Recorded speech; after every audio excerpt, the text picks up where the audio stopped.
Hello, welcome back to the Note. Hope you're having a good 2015. So far, many of the trends from the end of 2014 remain very much intact. Just to give you some landmarks, WTI crude has now dropped below $50 per barrel. It's down some 54% since its high of last year.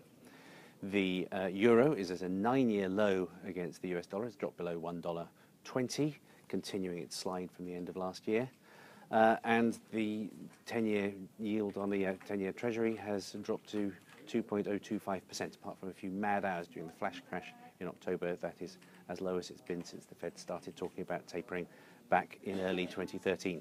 As for stock markets, the US stock market has had its worst day since October, but that's a reversal of the trends we've seen recently, of course, but the trend that the US stock market continues to do much better than the rest of the world remains very much intact.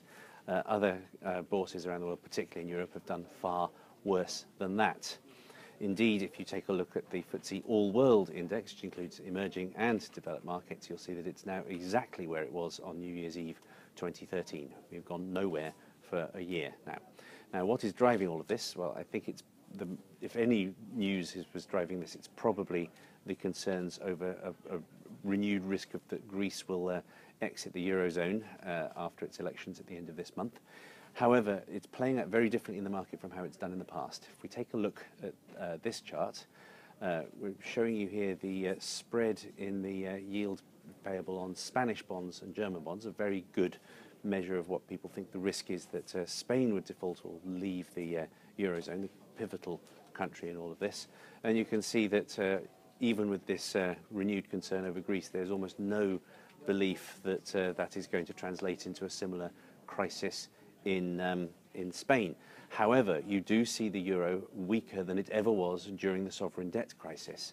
I think what we need to do to reconcile this is what the European bond markets are saying, is that there is a very serious risk of serious stagnation in Europe, even though they now believe that Greece can be an isolated problem and won't lead to the general dissolution of the Eurozone. However, the Greek situation has been enough to get people scared and to continue this big risk-off momentum across the rest of the world.